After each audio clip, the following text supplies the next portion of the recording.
at 6 a.m. It is THG News Today. Good morning. I am Mervyn Hanley, reporting for today, Thursday, 14th September. A look at our top stories making the headlines. Ex-high school coach in St. Thomas faces 30 to 35 years in prison after admitting to rape and child pornography in plea deal. Antigua and Barbuda prepares for by-election, and the Ralph Gonsalves government is getting ready for a $300 million plus nationwide road rehabilitation project. These stories and more, but let's take a break and hear from Carl & Sons.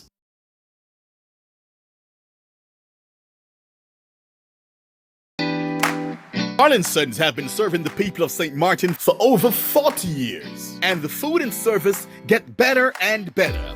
From early morning, customers flock to the bakery for their favorite sandwiches, cakes, pastries, you name it. First thing at mornings and last thing at afternoons, folks rush to Carl & Sons for simply the best. There are two locations, Colbay and on the Pontville. In Colbay, the opening hours are Monday to Friday from 6 a.m. to 6 p.m. On Saturdays, 6 a.m. to 5 p.m. And on Sundays, 6:30 a.m. to 10:30 a.m. and 2 p.m. to 5 p.m.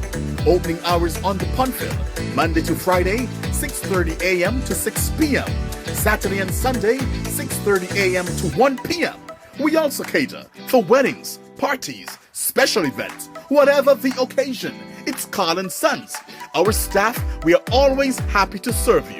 Call us today, the Colbay location, 721-544-2462. That's 721-544-2462. Or in Phillipsburg, 721-543-1059. That's 721-543-1059. It's Carl & Sons Bakery. We are here to serve you.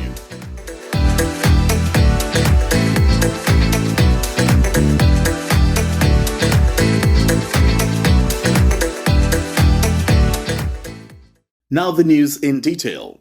News out of Antigua. The upcoming by-election in the St. Mary's South constituency must be held within the next 6 weeks. The deadline for the polls has been confirmed by newly appointed Supervisor of Elections Ian Hughes.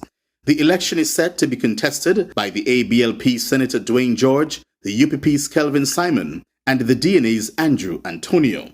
I must remind all listeners the Supervisor of Elections is also making a wild guess, just like many Antiguans. The Constitution allows for only the Prime Minister to make such a determination. This by-election came about because in a very bizarre twist, after winning the seat a few months ago, the opposition legislator Kelvin Simon submitted his letter of resignation to the Speaker of Parliament. He did this to thwart efforts by the ruling Antigua and Barbuda Labour Party to challenge his victory at the general elections earlier this year.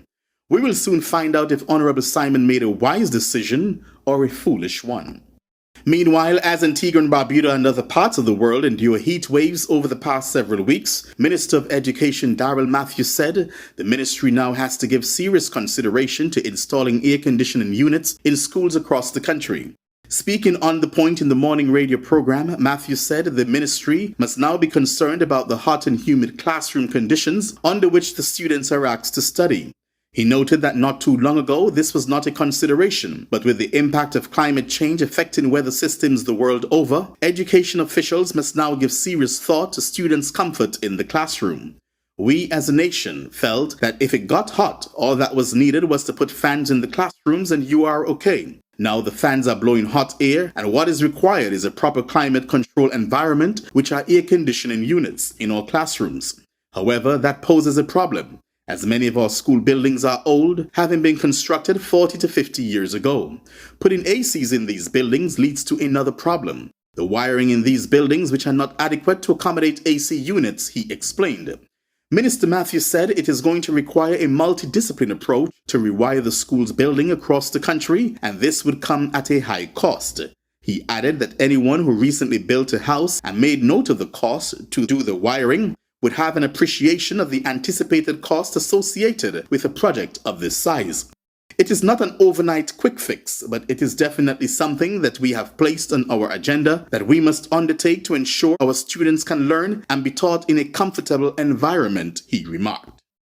On Tuesday, September 12th, the government of St. Vincent and the Grenadines and the Overseas Engineering and Construction Company, or ECC, signed a contract for $120 million or EC $324.3 million at Cabinet Room, signaling the start of the government's National Road Rehabilitation Project.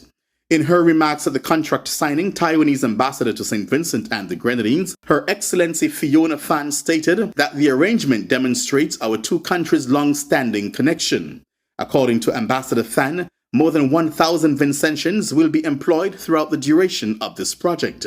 This commitment to local employment and skill development is a testament to Taiwan's dedication as a faithful ally to foster growth and prosperity in St. Vincent and the Grenadines.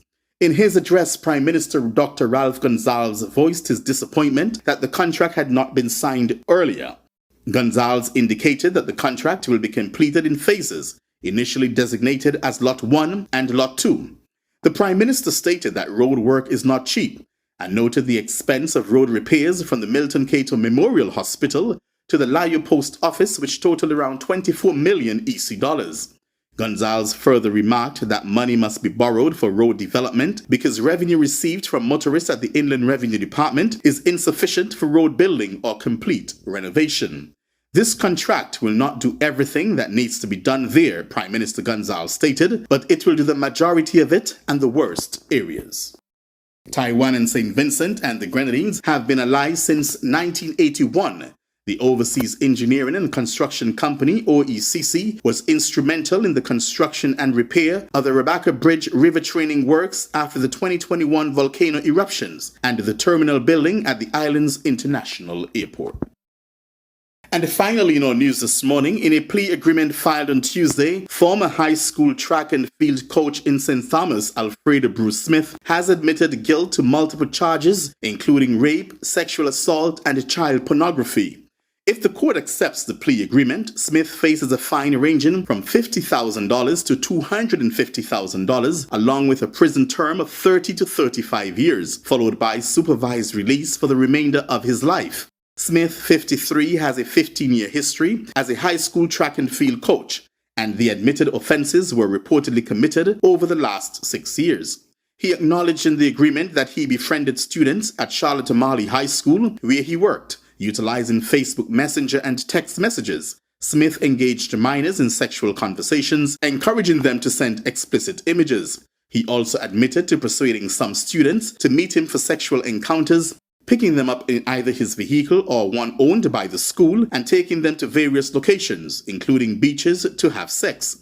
Defendant is pleading guilty to each count of the superseding indictment because defendant is in fact guilty of the charges contained in the entire superseding indictment, stated Smith in the plea agreement.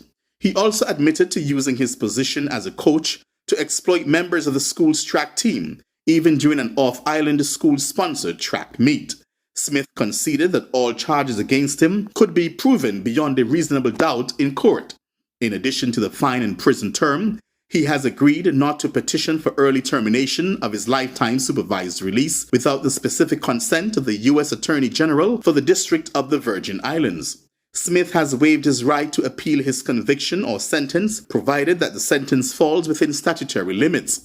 He has also agreed to make full restitution to his victims, with the amounts to be determined by the court. Following the court's acceptance of Smith's guilty plea, a pre-sentencing investigation will be conducted and will be considered in determining his final sentence, the date for which has not yet been set. And that ends our news for today. Do join us again tomorrow morning for a similar presentation. I am Mervyn Hanley, wishing you a wonderful day.